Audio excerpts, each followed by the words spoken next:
WWE is taking the wrong turn with Jey Uso, and in this video I'm going to tell you exactly where they went wrong, how they went wrong, and how they can fix it. Because just like you, I was watching Monday Night Raw this week, October 28th, and you all saw it, right? Because a few days prior, the Usos, they reunited. We figured that was going to happen. Bloodline came in a week ago on Monday Night Raw, costing Jey Uso the Intercontinental title. Braun Breaker capitalizing, winning back said championship. Heck, Jey Uso's own father, Rikishi, came out on his podcast and called it a mistake in many ways because he felt like Jey Uso had a short reign as IC champion. He stands correct. He also felt like it was way too short of a reign because the fans did not get the chance to invest in Jey Uso as a singles champion. He's 100% right.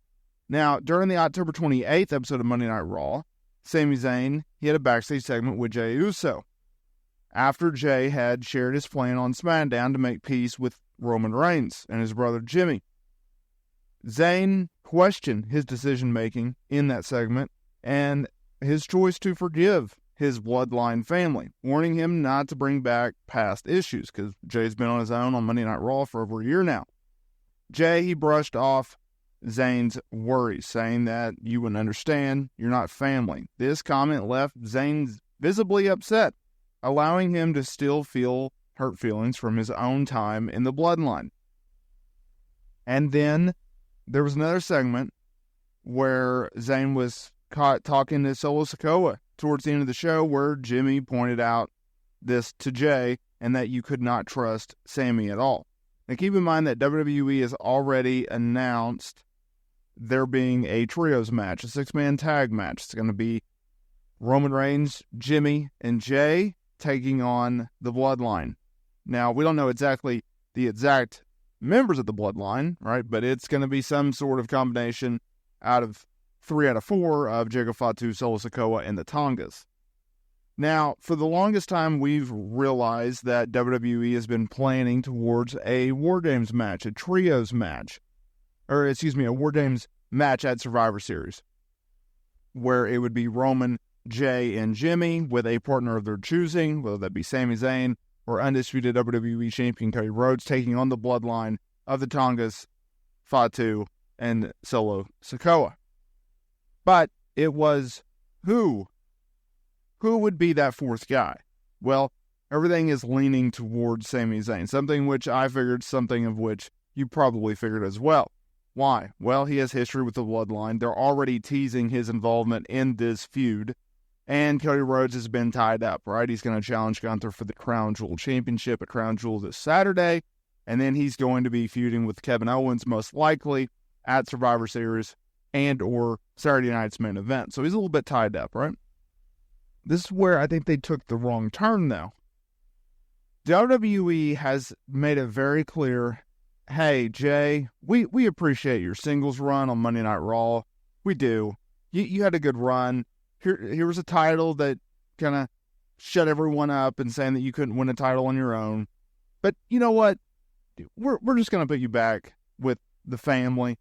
We're just going to put you back with the bloodline. You're going to be paired at the hip with Jimmy, right? We don't think Jimmy can stand on his own, essentially. We're going to put you back there. That's where they've taken the wrong turn. I'm not saying that being part of the bloodline storyline is a wrong turn. Absolutely not. It's their biggest storyline, and it's been their biggest storyline for the last 4 years going back to the pandemic. I don't have a problem with that. I don't have a problem with him being aligned with Jimmy. I don't have a problem with him being aligned with Sami Zayn or having this weird alignment with Roman Reigns. What I do have an issue with is you've taken Jey, you've taken everything that he built up over the last year as a singles guy, and you just said, you know what, forget about that. That didn't exist. Don't remember that. It's okay. Because he needs Jimmy. Jimmy needs Jey. Jey doesn't need Jimmy, but Jimmy needs Jey. And so we're just going to put you back, and you're going to be tied at the hip with your brother. You can't even appear on Monday Night Raw without your brother. That's what they're doing. That's the wrong turn. Because I've said this once, and I'll say it again, you could have easily had Jey Uso remain the Intercontinental Champion and still be aligned with Roman Reigns, Jimmy Uso, and perhaps Sami Zayn. You could still have him be part of this bloodline faction, this bloodline storyline, like the OG bloodline versus the new bloodline, You could still have him work the trios match at Crown Jewel. You could still have had him work men's War Games match at Survivor Series. But no, we're just going to forget about that. Don't worry about that. It didn't happen. That's essentially what they're telling the fan base. That sucks.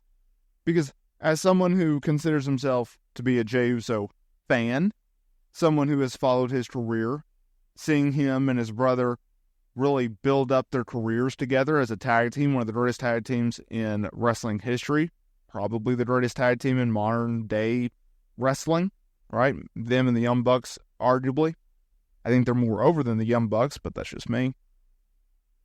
If you look at it like that, it sucks. And honestly, it's a little disappointing. You almost feel like you're going backwards, right? Because you've looked at it and you go, okay, Jey, he had his run as a tag team. He had his run as one member of the greatest tag team in history, right? We've seen him grow as a man, as a human, as a personality, a character, if you will, right? And getting better with in-ring psychology and his promos, building up his stature. From the early days of the tag team where they had bright colors with Tamina, right, to their darker edge in 2016, to his breakout run as main event Jey Uso in the pandemic, going toe-to-toe with our tribal chief, the OG, or the OC, Roman Reigns, right? We've got to see that. It was great. It was transitional. It was progression, because we got to see him grow. And then he gets on Monday Night Raw and he breaks away from the bloodline. Heck, he even beats his brother Jimmy in a singles match at WrestleMania. He's one of their most over acts. And we're just going backwards. We're just going backwards for right now. Hopefully, we are just hitting the pause button on Jey's singles run, right? And they go back to it, because there was so much untapped potential. There was so much more that they could have done. And they opted not to do so. And that sucks. And hopefully they will change their minds, because Jey Uso, as a singles guy, there's a lot of potential there. There's a lot of meat left on that bone. There's a lot of interesting things that you can do with Jey Uso that you simply just can't do that he's a tag team guy. You just can't do it. And if you want to move forward with Jey, that's great. But move forward with Jey as a singles guy, not a tag team guy. He shines brighter as a singles guy than he does a tag team guy. Kind of feels a little held back. And that's not the case for a lot of tag team guys, but with Jey Uso, that's definitely the case. He shines brighter as a singles on his own than he does at the hip with his brother Jimmy.